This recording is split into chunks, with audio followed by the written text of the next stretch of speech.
Howdy everyone, it's me once again, the one and only Killer Rodan, and today I'm going to be reviewing a sci-fi film titled Killers from Space. Because the thing is, folks, I'm one of those people that don't really sleep, so yeah, it's really late out, and yeah, instead of getting the proper sleep I'm reviewing this stuff, folks. Yeah, about that. But anyway, folks, as usual, I do have to talk about the plot of this movie, so let's get into it, shall we? Oh yeah. In this film, the main character is this doctor, whom is a nuclear scientist that's working on a nuclear bomb test, and however, while collecting some aerial data on the United States Air Force atomic blast at this particular place, at the flats, he loses control of his aircraft, and of course he ends up crashing.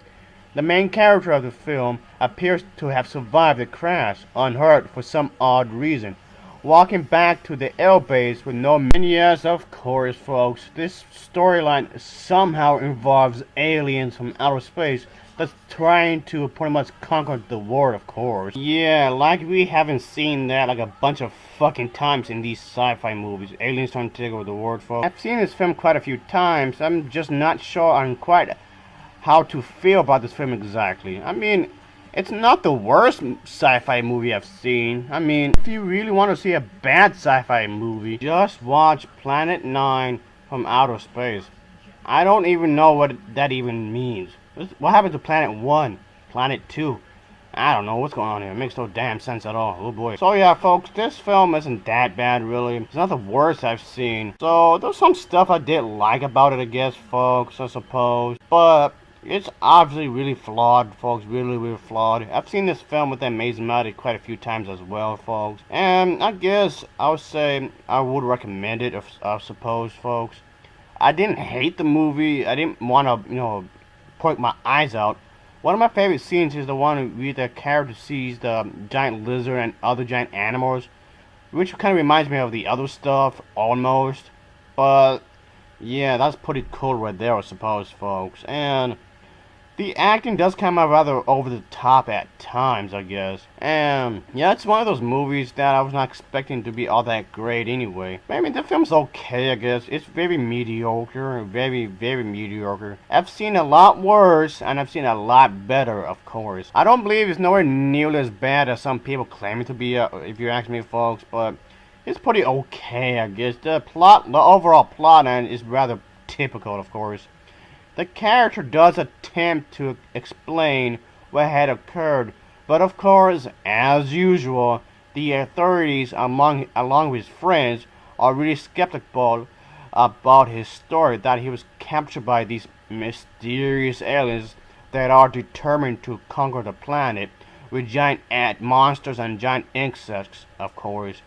But of course, he does vow to prove it, of course, and the aliens want to pretty much use the existing technology of theirs to destroy the humans, of course.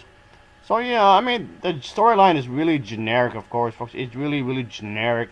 I mean, yeah, I do think they could have had something here, folks. They really could have, if they placed more effort in the overall story. But in some ways, it just felt rather lazy.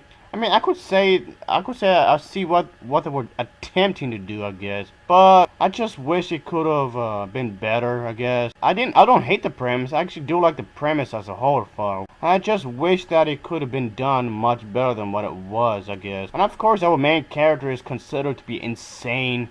Just the mum he attempts to, to explain everything. No one believes him, of course. But this one was pretty okay, I suppose. And yeah, it's one of those movies I could just see just once, I guess. I don't even know why I've seen it that many times, I guess. I mean, it's a lot of fun in its own way, folks. It does have some drama here and there and some mystery. It's not really much of a horror film like I would expected. I didn't find the film to be that bad of a movie, really, folks. There's a few things that I did like about it. I mean, I don't want to spoil or anything, really, folks. I did like the premise. The premise itself, yeah, it's generic as hell, but they could have had something done better. And the bug-eyed aliens still look rather odd. And the fact that this has something to do with the war and whatnot gives a special charm. I like it when movies, especially sci-fi movies, do attempt to mix the whole World War kind of thing. It doesn't matter which war it is, World War One or World War Two or whatnot. I do like it when these sci-fi movies do attempt to have a mixture of that with, you know, sci-fi, aliens and whatnot. Oh, that always seems to have a special charm to it when I think about it. But all in all, folks, it had potential to be much better than what it was. Just at the end of the day, it just felt flat. The dialogue wasn't all that great too. The dialogue does come out rather cheesy at times. And it just felt that not much effort was placed into a film, folks. And again, I didn't hate the movie really, folks. I just felt like it could have been much better executed than what it was. And I didn't think it was all that bad really, folks. Because I like I said, I've seen worse, and of course I've seen a lot better than this. I don't know why. Maybe because I've seen a lot of sci-fi films over the years, folks. I mean, I do mean plenty. Oh boy. I wanted to review this film because of the fact that it's on my list of movies to review. I'll say check it out, I guess. Just don't have high expectations at all, really, folks. And if you're a fan of these sci-fi kind of movies, I guess you might have some fun with it. I was never a fan of sci-fi genre, but I want to give this film a chance anyway, because just wanted to review more different stuff, I guess you can say, folks, which is fine, I suppose.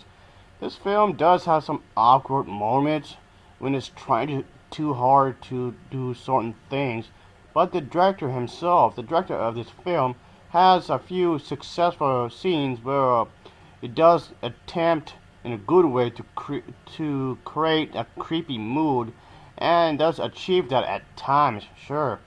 And it does attempt to have some sort of kind of possibility throughout the film, if you accept the fact that the concept of this film is able to do its own thing, I guess. So again, I'm talking about something that's low budget again, but that's fine. That's totally fine by me, folks. But that seems to be what I'm usually talking about to begin with, so there should be no issue with that. I like talking about these old movies. I mean, some are better than others. Yeah, I'll admit that, but I'm just saying. Just pointing that out. Yep. And I don't mind the fact that the film is cheap or whatever. I actually like low budget films, quite honestly. And this is sadly not one of the better cheaply made films out there. I mean, it's not the worst I've seen, but still. And in some ways, I did enjoy the world in which this film had created, I guess, in some ways. I just so wish it could have been better executed than what it was. Lead actor, he does a solid job, I guess. I mean, okay, it's no Oscar-worthy performance, but I think out of everybody else, the lead actor does the best job in the entire film, if you ask me. Can't really judge the film harshly on special effects, judging from the time period in which it was made. Well, anyway, folks, Killers from Space, it gets an overall rating of a 5.1 out of 10, folks. It gets a 5.1 out of 10 from me. As always, thanks for watching, and take care. See ya.